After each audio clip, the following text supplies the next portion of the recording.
Welcome to Total Money Management, going over the week that was August 22 to 29. The late edition. Take two. Take two, the late edition. Yeah, well, this is the 100th episode. Yeah, again. And we missed the day. So How good are we? So for those wondering where the hell we were yesterday, the files corrupted. Yep. Didn't know that was a thing. We didn't forget. Technology. So we're back in, and we're going to repeat ourselves, like we have done for the last 99 episodes. Yeah. Yeah. Nothing undifferent. China, Musk, Trump, tacos, Yep. Doritos. What do we say? Done. Wait for the end. Yeah, always wait. You've got to watch right through to the end. So what's Don't on? fast forward through the next 27 minutes. Yeah, do that, and then it'll increase the algorithm views and show us more people. Yeah. Anyway, what's on this week, Tom? What have we got? Well, firstly, celebrating a bit of a milestone, right? Yes. We made it to 100, and you guys are still listening to us, so greatly appreciated. We'll get Thank a letter. you. We'll get a letter from the king soon. Dude, we're close. I'm not sure about that. No. But, you know, I don't think so. you never know. You never know. For those who are listening, you would have seen by now that we've had our crypto special, which we've had mixed feedback on. Oh, really? Yeah, we have. Bit of controversy. Yeah, we've had someone bit. saying it's absolutely not relevant, and appreciate that. And then 5 minutes later, someone saying, this is great. Oh, amazing." really? Oh, well. That's all right. Par for the course, Yeah, eh? I get it. Did they say why that's not relevant, though? Yeah, because Yeah. it's kind of, we've been pretty adamant on, we're not a crypto podcast. Well, you know? yeah, but doesn't hurt to have a. I mean, we talk about property, Yeah. and I wouldn't say we're a property podcast. Anyway, Yeah, that's all right. hey, it's a Everyone's- free country. It Yep. is. Everyone's You got an want. opinion. They're all welcome to them. And March for the It's podcast. appreciated. 100%. Oh, no. Oh God! See, That timing. as soon as I say anything remotely un-PC, Tom starts freaking out. Yeah. I don't like it. It makes me uncomfortable. Oh, So, Jesus. what we're covering off today, Righto, what do we got? more bubble talk. Yep, We're going to go through some developed and emerging markets. yep, Should we worry about US house prices? yes, Trump goes after the Federal Reserve. indeed he does. And then we got a lesson of the week. There you go. Thanks for chumming, folks. And look, those who have subscribed, we've even got a slide in there now. We've redone the format for the week that was. we have We're proud of it. Hope you like it. more innovation. It's innovative. It's more engaging, we've heard. Yeah, I accidentally pressed subscribe to everyone as well, so I apologise for the people that got automatically Yeah, subscribed. people have to been it. trying to stop hearing from us that have been That forced is to hear my from us. fault, so you can blame me. Once you're in, you're in. Anyway, bubble talk. The party's still going. Everybody's loving it. Chinese equities are taking off. Gold's at all-time high. US stocks, Cape's 39. Silver as well. I see silver. Yep, broke silver's through starting 40. to take off, mate. Biddy's now what? Well, as of this, it's 110. about 100 and... About 110 this I morning. thought it was about 108. No, it had a good day today. Oh, 110, yeah. Right, okay. So, everything's just like absolutely humming along. It's still obnoxiously high, Yes, you know. yes. And I must say, we're having a special coming up soon, a 3-part special where we're going to talk about the past, how we got here, the present, and now where we are now and where we think we're going. But we'll keep those for another few weeks and record those, and then you can have a listen, folks. But for the time being, everybody is just partying hard. Even China's now booming. Some emerging markets are doing well. I saw today that China now produce, and the numbers could be totally off, 400 ships in a year versus the US's one ship. Yeah, I don't know. It's 400. The US makes one. The ratio is like hundreds to one. Yeah, the US got out of shipbuilding. This is why Donald Trump is so vehement against all those countries, right? Because what Trump is saying was, all you guys ganged up on us, and I think we talked about this a few weeks ago on the podcast, where the Trump is really hitting up all those international bodies as well, the United Nations and all that stuff. And the reason why is because those international organisations were sort of peddling the China line, right, which was anti-American. And that's why Trump said, right, we're going to get rid of all foreign aid, because what he was sort of highlighting was, well, hang on, we're paying these other countries money to basically shitbag us and, try and put us down. So we're not doing that anymore. So you can see the US has really tapped into South Korea because they're big shipbuilders, and the Japanese, right? They're the two big advanced shipbuilding countries. So Well, you can see why people are getting worried. I think they've got the biggest navy in the world now, China. no, well, yes and no. They've got ships, but the US is the only one that's got the super carriers. Right. Right. So the problem with China is if America can sail anywhere in the world, right, because they've got those nuclear powered ships, which can stay at sea for months on end, right? So they don't have to refuel. Probably years. So they can travel anywhere throughout the oceans. The Chinese haven't got those ships, and so the problem with China is it can sort of sail 800 mile and then go, oops, okay, we've run out of fuel, whereas the US can't do that. So in other words, in war, you can interrupt China a lot easier than you can the United States. Right. Okay. Right. But that's where the rare earths come into play. Come in. Yeah. Right. So I don't know if I said it last week. Apologies if I did, but you've got to really have a look at the extent of how bad the US economy and industry has been hollowed out. I can tell you, it is an absolute disaster. And when you look at the infrastructure, which is roads, bridges, electrical infrastructure, all of that needs basically to be rebuilt. So, when you look at that, you go, man, they are going to have to spend, if they want to get back to being the preeminent world power, then they are going to have to spend mega amounts of money. Right, because it's no good having an army if the roads are no good, right? So you've got to have the roads, right? And the roads have got to be strong enough to take tanks or, this sort of stuff. Well, they seem to be certainly moving that way. Well, they are now, Jacob, but, this has only been going on since Trump. Yeah, yeah. Right? And that's why there was complaints about Obama, because Obama did nothing and just let it all run down, right? And successive presidents have. That's why Trump is saying, right, we're going to tariff everybody, because it's not about saying, oh, we'll just get our ships from South Korea, because the South Koreans could turn on the Americans and the Americans go, oh, Jesus, we should have really built the ships ourselves. That's why Trump is saying TSMC's got to come to America, right? We want the technology and the knowledge here. We want the rare earths here. We want the AI here. Because we're sick of we relied on the rest of the world. Now they've got us over a barrel. Yeah. Right. So that's why and that's going to lead to a different type of economic growth going forward, right? Which we're going to talk about in the specials. But just broadly, as I said, the more I read on the US economy, the more I look at it and go, holy dooly, they're going to need like trillions, and I'm not kidding, trillions spent to do all the stuff they want to do. Well, it's a good job they got a few money printers then, hey? Yeah. But it's just interesting, Absolutely. So, well, the first article that we've shared in the week that was, the Fed's starting to worry about the housing market now. Yes. The US housing market is really unaffordable, but it started to the people I'm listening to are saying that there's a lot more sellers than buyers now. Yeah. And so the prices are starting to struggle, and that the part of the problem is, well, it's not the problem, but you've got to remember in COVID, a lot of people got 2% fixed rate loans in the US, right, for 30 years. There's no way you're going to move out of that house. No. Right, because now you've got to pay 6.5.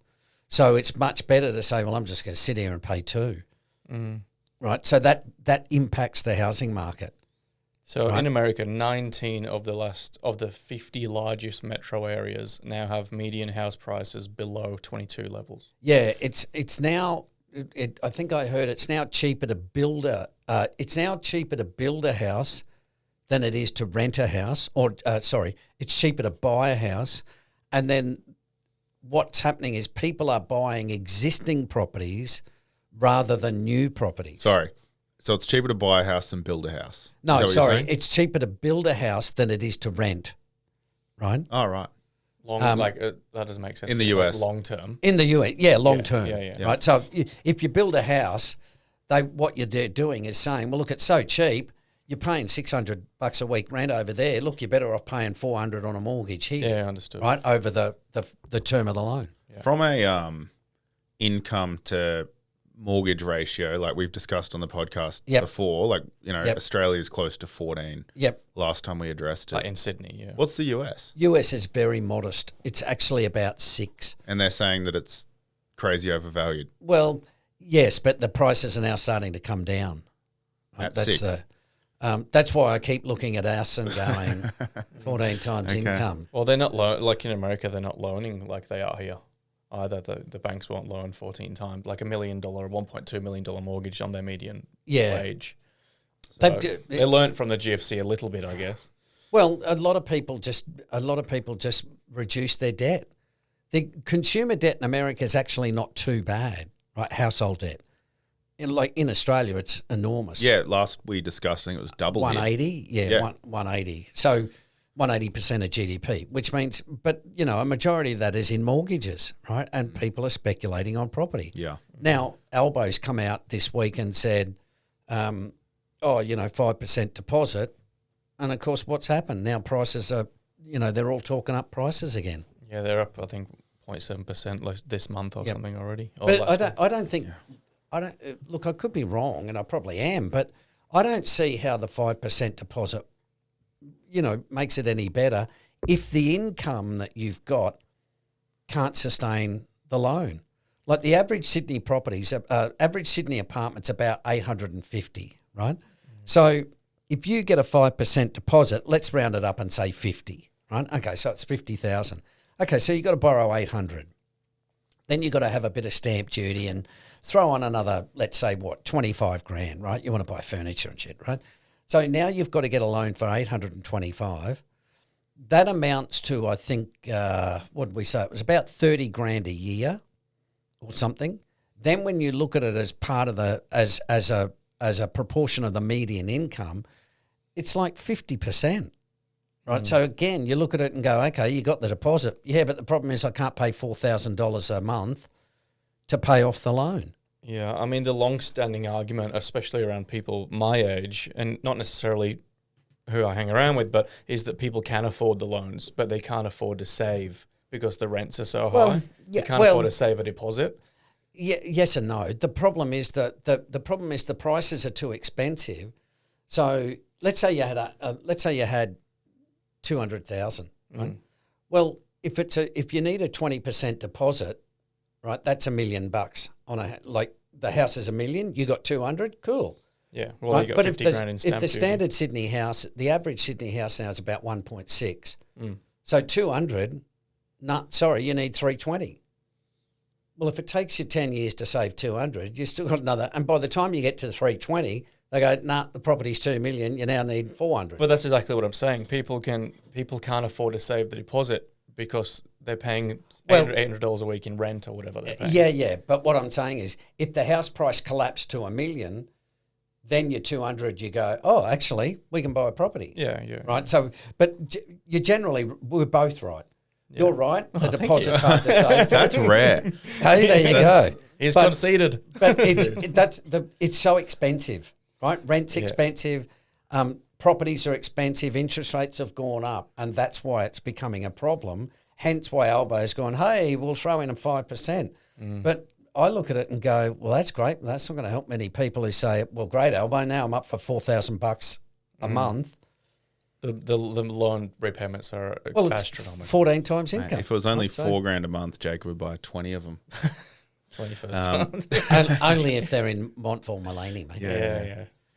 Anyway, and there's US stock valuations hit all-time highs as of Friday. They've crept down a little bit as of today. 39. Still up there. Today they're 38.8. So, crash coming. Mate, it's something. It's just, oh, God, it's nutty. It's nutty. But anyway, we love it.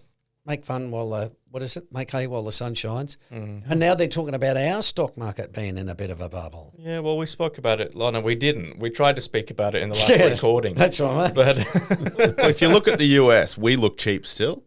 But if you look at median, Well, the long-term average Cape's about 17. Ours is depending who you look at, between 20 and even 23. Well, 23's up there. Yeah. Right? It's pretty well up there, especially when you go, well, economic growth's not exactly knocking it out of the ballpark. Yeah. No. So, but it feels like we've got plenty of room to move. We're Looking not at the 30, US, you know? we're not We're not 39. 30. Yeah, Yeah, they're going strong. If they maintain, well, that's the thing we always speak about. If the US has a bad few years, then it's likely that we might react alongside the US. At least if the US sneezes, we're going to catch a cold. Yeah. Yeah. But, and I think a few people have said or asked me about, well, what does that mean if, because we talk about Brazil and Korea and stuff. The countries that have a low CAPE generally fall, but fall less because they're already cheap. Yeah. So the US might collapse, let's say 40 or 50%, right, in 2 years. Brazil might go down 15, right, because it's already on a really small CAPE, which means it's generally undervalued, it's underloved, so people are not piling into Brazil anyway. I mean, you want those capes to fall lower anyway. And if Yeah, it goes yeah, from absolutely. a cape of 8 to a cape of 2, Yeah. then you're laughing. Well, that's where the money will run out of the US, and it will then go, now where do we go? And most likely they'll go emerging markets, Easy money. right? And they'll head that way. Not advice. Not advice. Well, I mean, emerging markets are still something that we're quite interested in. Well, there's lots of opportunity there. They're still really, cheaply valued. And China's just taken off. And I see today, what did it say? Chinese margin lending's going up. So they're all back into the market. They must have been listening to the podcast Obviously, 6 to 12 months ago when you were saying China's cheap. There you go. Yeah. Global. Another Steve global. told you so. Didn't we have one in Dubai? Someone in Dubai listened, or Norway, or somewhere? We're in 101 countries, Stephen. Jeez. Don't know how they. Are there that Or one country and a lot of people running VPNs. Probably. That's sometimes. Thanks, possible Tom. as well. I'm just, He's always so cheery. hey, I'm contrarian. You've taught me. There you go. There you go. That's right. It's not pessimism. Righto. So we go for the lesson of the week. Yeah, unless there's anything else you want to talk about on the Aussie economy. We ticked over 9,000 points, index points. Yes, it's we pulled have. back a smidge. A bit. A little bit. But it's still... Well won is making me rather happy at the moment. Yes. Off the back of that. Yes, But, that's true. Let's keep it going. Bring on 15,000 index points, Everybody, there's just nothing like when you get a good stretch, is there, when you make money? It's been a very good stretch as well. I know, but do you know what I mean? Like you just tend to go, this is like really fun. This is really great. So that's why you get sucked into bubbles, right? Yeah, it's way funner than losing. Yeah, absolutely. But that's what I mean. You're thinking, oh man, I just want this to go on forever, right? And ultimately it doesn't. So anyhow, other than that, the Australian economy is just sort of teetering along. It's not, it's not going that well. But Mate, we got the Olympics coming. Yeah, that's true. Good point, Tom. Yeah. We got the Olympics. We'll cash out on that for the next 6 or 7 years. And here we are, episode 5,000, and we've got the Olympics. And then the Olympics goes and property is now $4 million in Brisbane. Yes. No, all right. so What are anyway. you teaching us this week? Well, the lesson of the week, which is the chart, which I didn't add, but I remember it. Remember last week we talked about where you start and where you finish. Yes. Right. And I had a little rant about the guy in the Vanguard 30-year buy and hold chart. Right. Yeah. Start with 10 grand, turned into 134. Woohoo! Great. Now, one of the arguments is, well, it's not one of the arguments. It's my argument. Is a lot of it depends on where you start out. Right. So he said 1995 to 2025. Okay, that's cool. I got no problem with that. But he says, well, you get the average return of I think it was 8% or something, right? And was like, 8%, look at that, that's great, right? But the point when you're investing is you have to say, okay, what did you make over every 30-year rolling period, right? So if I started in 1900 and went to 1930, what did I make? I made 3. Okay. Well, if I started in 1901 to 1931, what did I make? You made 3.2. Okay. So you get the point.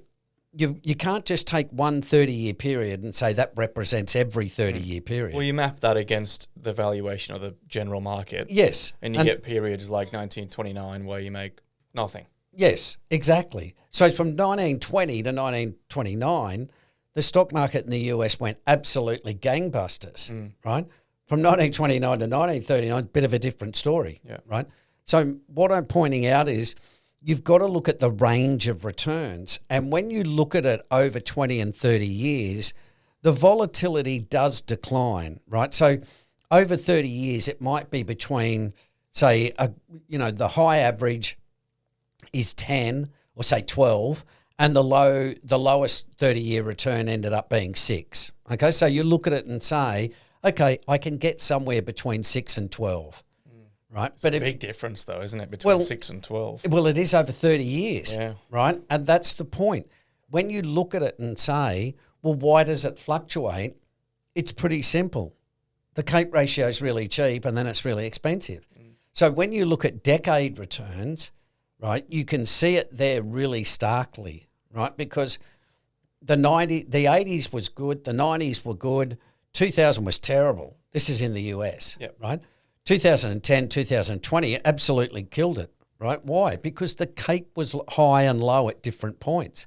And so that's what I'm trying to drive home to people by saying, don't believe this one-off, 95 to 2025. Okay, did you start investing in 1995? No. Okay, well, that's not relevant to you, right? Unless the Cape is exactly the same and, the economic conditions are the same. And then you get the other argument, which is, well, I'm just going to put in $1,000 a month every month for 10 years and I'll catch the down and I'll catch the up. Yeah, but that's also dumb idea anyway. Yeah, well, my argument is if you're going to do that, you may as well wait and invest more when it's low. Yeah. If you already envision that is going to happen and you believe that, then you may as well save it all and invest it at the bottom, it towards the bottom. That's exactly right. If you know about valuation and you understand how compounding works as a factor of not of time, but of the rate of compounding, then that's when, as you say, Jacob, you say, well, listen, hang on, I'm just going to put my $200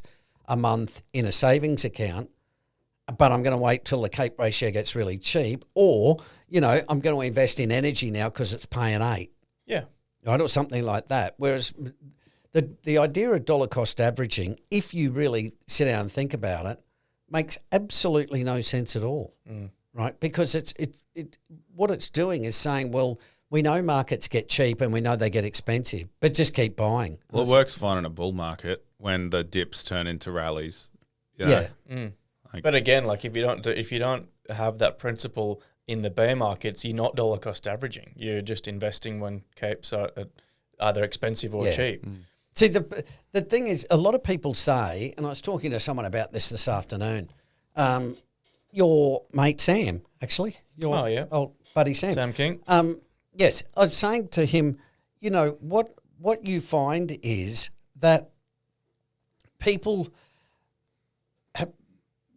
don't get the way that it works. And once you understand market cycles, what happens is the market falls 20%, right? So people say, oh, man, if you step out of the market or you rebalance, people will say, oh, dude, you're missing out on all these returns, right?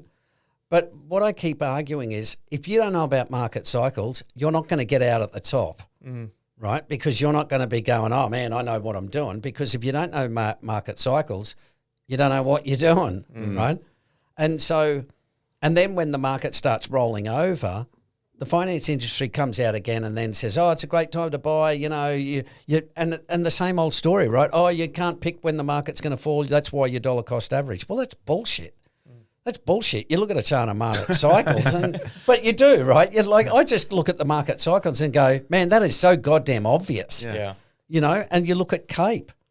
And that's why I'm saying now, you look at it and go, 39, oh, please tell me how we're going to get 8%. If you project it out, it's ridiculous. The figures are so silly that the likelihood of it happening is so remote. Well, right? The US has been above a Cape of 20 since 2010. Yeah. But you can read... No, that's not according to this. Oh, yeah. Sorry, you're right. Yes. In 2011, I think the Cape was about 12, and that was because the earnings had collapsed in the GFC, right? If you have a look at the other indicators, such as the Q ratio, it's quite cheap or on a book value basis, right? So, and as I said to Sam this afternoon, what you do is you're rebalancing on the way up. Because your portfolio is growing, you're still making money, right? But when you get that FOMO, which is what people have got now, what you find is people are saying, oh, yeah, but I could be making more money, right? And I get that. But the problem is you're not looking at over the whole cycle. Yeah. Right? That's the problem, because what we assume is Jacob picks the top on, March the 9th, 2000 and gets out and saves himself, an 82% decline in the NASDAQ. It's like, no, Jacob doesn't know about market cycles. So he's just going to watch it go down, listen to the finance bros going, oh, dude, this is the price you got to pay, and just keep putting your $1,000 a month in. Silly well, Jacob. what do you end up with? The average return. Yeah. Right? And it shows that you end up actually with below average returns. Right? Because you're still putting your dollar cost averaging in when the Cape's at 40. Well, if it falls to 17, that's your dollar's going to be worth about 40 cents. And I mean, as we know, it rarely falls to the average either. It goes through straight through the floor. Yeah. That's why I'm so pessimistic about the US market. Well, median Cape, according to multiple.com, 16. The median? Yeah. Yeah. And we're at 39. Yeah. Right. So that's a long, long way to fall. Or and at market extremes, the advice would be rebalance more regularly. Yep, exactly. Yeah, They're not advice. The non-advice, but the what? That's the principle. The principle, and that's why we bring it. Work your magic. That's why you can bring in technical analysis now, because you can say, "Look, I'll stay fully invested." Bit crazy, but you can say, "I'll stay fully invested," but if it hits the 200-day, that's it. I'm out. I'm out, right? Or I'm gonna cut back 70%. Yeah. Because that we know the bad stuff happens below the 200-day moving average. Yep. Right. So again, it's just that stuff where, as it gets more and more crazy, you've got to rebalance more and more, because, Cape of 39 goes back to a Cape of 19. That's that's 50%. Right. So that's 60%. So that means your portfolio is going to look pretty ugly, right? And it might take 10 years, but it's, you're not going to do well, put it that way. I think it was for me, whenever we started working together, what was it? Probably 6 or 7 years ago. So now it was the asset allocation piece that's when the penny dropped, when you kind of merged asset allocation and valuation. I was like, I've got it. Yeah. I'm fine now. You know those two things, and you can be way more savvy. Yep.